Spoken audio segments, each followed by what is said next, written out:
शुक्लां ब्रह्म विचारसार परमामाद्यां जगद्व्यापिनीं वीणापुस्तकधारिणीमपयदां जाड्यान्धकारापहां हस्ते स्फाटिकमालिकां विदधतीं पद्मासने संस्थितां वन्दे तां परमेश्वरीं भगवतीं बुद्धिप्रदां शारदां श्री महागणाधिपतये नमः श्री महासरस्वत्यै नमः श्री गुरुभ्यो नमः।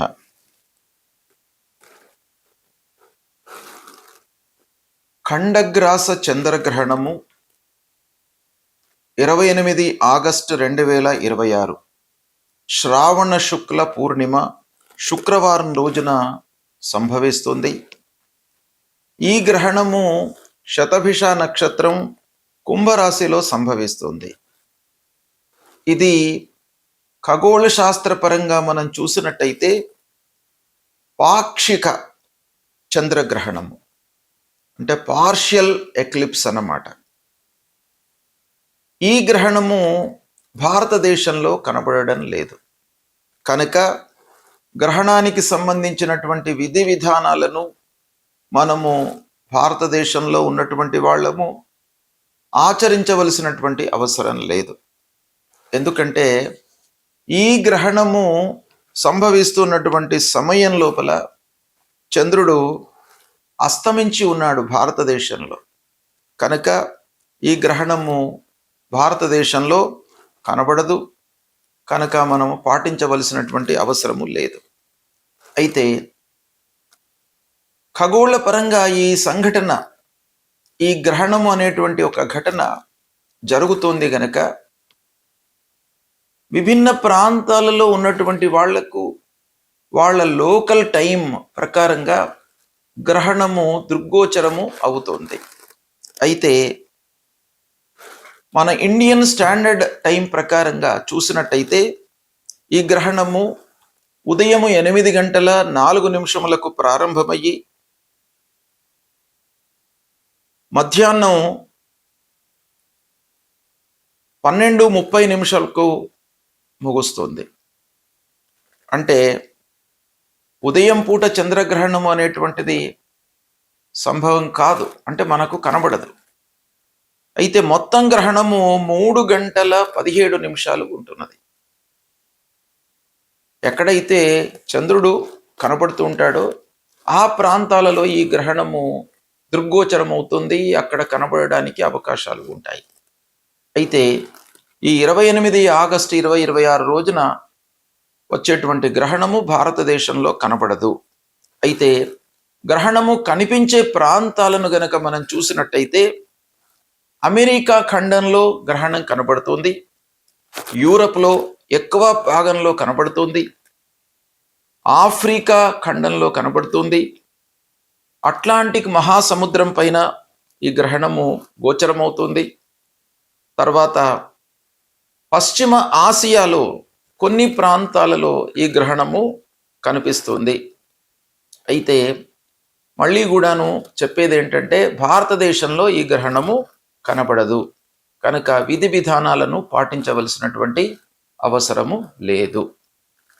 అయితే ఈ గ్రహణము శతభిష నక్షత్రం కుంభరాశిలో సంభవిస్తుంది గనక ఈ కుంభరాశిలో సంభవిస్తున్నటువంటి గ్రహణము 12 రాశులలో జన్మించినటువంటి వారికి, మేషము నుండి మీనరాశిలో జన్మించినటువంటి జాతకులకు ఎలాంటి ప్రభావాన్ని ఇస్తుంది అనే విషయాన్ని మట్టుకు మనము తెలుసుకోవాలి. ఎందుకంటే గ్రహణ గోచారము గ్రహణము సంభవించిన రోజు నుండి 6 మాసాల వరకు దీని యొక్క ప్రభావం ఉంటుంది అని శాస్త్రం చెప్తోంది. కాబట్టి ఈ గ్రహణం యొక్క సంభావము, దాని యొక్క ఫలితాలు తప్పకుండా 12 రాశుల వారిపై ఉంటాయి. అవి ఎలా ఉన్నాయి, ఏం జాగ్రత్తలు తీసుకోవాలి, ఎలాంటి విషయాలపై ప్రభావం చూపిస్తుంది అనేటువంటి విషయాన్ని మనం తెలుసుకుందాం. సింహరాశి వారికి గ్రహణ గోచారం ఎలా ఉందో తెలుసుకుందాం. 28 ఆగస్టు 2026 శ్రావణ శుక్ల పౌర్ణిమ శుక్రవారం రోజున గ్రహణం సంభవిస్తుంది. ఈ గ్రహణము శతభిష నక్షత్రం కుంభరాశిలో సంభవిస్తుంది. అయితే ఈ గ్రహణము భారతదేశంలో కనబడడం లేదు.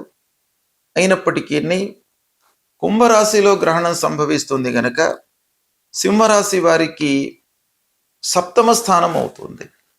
సప్తమ స్థానంలో గ్రహణము సంభవించడం మూలకంగా ఈ సప్తమ స్థానము గ్రహణ గోచార రీత్యా మధ్యమ ఫలితాలను ఇస్తుంది అని మనకు శాస్త్రం చెప్తోంది. కనుక సప్తమ స్థానము దాంపత్యానికి సంబంధించినటువంటి విషయాలలో ప్రభావాన్ని చూయించేటువంటి స్థానం కనుక భార్యాభర్తలు చాలా ఓపికతో ఉండాలి. ఈ గ్రహణం మూలకంగా ఇద్దరి లోపల కూడాను మాట పెరిగేటువంటి అవకాశాలు ఉంటాయి. అనవసరమైనటువంటి చర్చలకు వివాదాలకు తావివ్వకుండా అభిప్రాయ భేదాలు రాకుండా చూసుకోవడం చాలా మంచిది. ఇకపోతే అవగాహన అనేటువంటిది చాలా అవసరం. వ్యాపారస్తులు కూడాను పార్ట్నర్స్తో చాలా జాగ్రత్తగా ఉండాలి. కోపాన్ని తగ్గించుకోవడము, తొందరపాటు నిర్ణయాలకు దూరంగా ఉండడము, ఆర్థిక పరమైనటువంటి ఒప్పందాలు వాయిదా వేసుకోవడము చాలా మంచిది. ఇక కోర్టు వ్యవహారాలలో కొంత ఆలస్యంగా మీకు ఫలితాలు ఉంటాయి. కుటుంబం లోపల ప్రశాంతంగా ఉండడానికై మీరు ప్రాధాన్యత ఇవ్వండి. ఆరోగ్యము నిలకడగానే ఉంటుంది. వ్యాపార సంబంధాలు మెరుగుపడతాయి. పూర్వంతో చూచినట్టయితే ఓపిక చాలా అవసరము. ఈ సమయంలో మాటలను ముఖ్యంగా మీరు తక్కువ మోతాదులో మాట్లాడడము, ఎదుటి వాళ్ళు చెప్పింది బాగా విని అర్థం చేసుకోవడానికి ప్రాధాన్యత ఇచ్చినట్టయితే చాలా విషయాలలో మీరు మంచి ఫలితాలను పొందుతారు. పెద్దల యొక్క ఆశీస్సులు ముఖ్యంగా మీకు ఈ సమయంలో కలుగుతాయి. వాళ్ళ యొక్క సూచనలకు ప్రాధాన్యత ఇవ్వండి. ఆర్థిక స్థితి మట్టుకు మీకు నిలకడగానే ఉంటుంది. ఆర్థికపరమైనటువంటి ఇబ్బందులు గ్రహణం మూలకంగా ఏమి కనబడటం లేదు. ఓవరాల్గా చూసినట్టయితే సింహరాశి వారికి గ్రహణం మూలకంగా శుభ ఫలితాలు పరిమితంగా ఉన్నప్పటికీ సంతృప్తి అనేటువంటిది మీకు కలిగే సూచనలు బాగా కనబడుతున్నాయి. దీన్ని సద్వినియోగపరచుకోండి.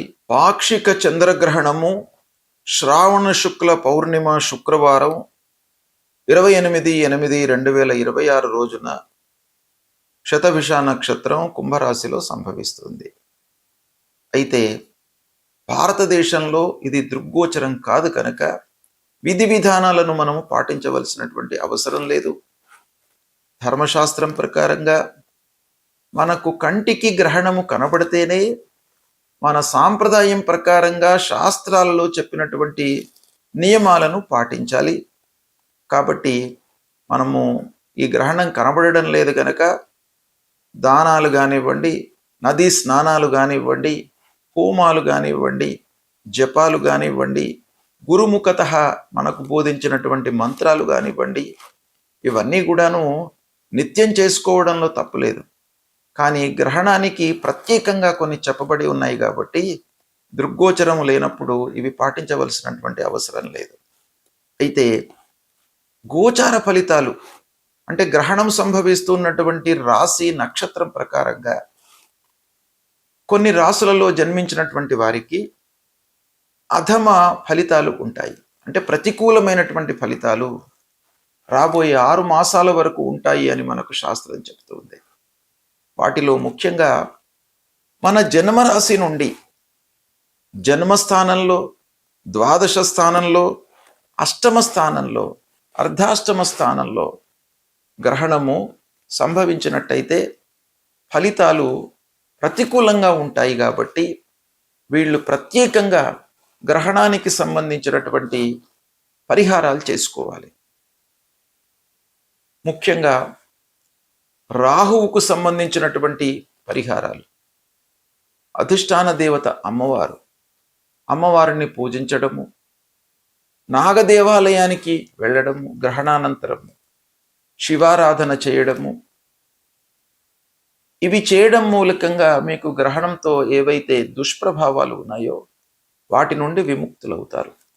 ముఖ్యంగా గురువు ఉపదేశించినటువంటి మంత్రాలను మీరు గ్రహణం తర్వాత ఈ దుస్థానాలలో సంభవించినటువంటి వాళ్ళు ప్రత్యేకంగా పారాయణాలు చేసుకోండి, జపం చేసుకోండి. తప్పకుండా మీకు మంచి ఫలితాలు కలుగుతాయి. శుభం.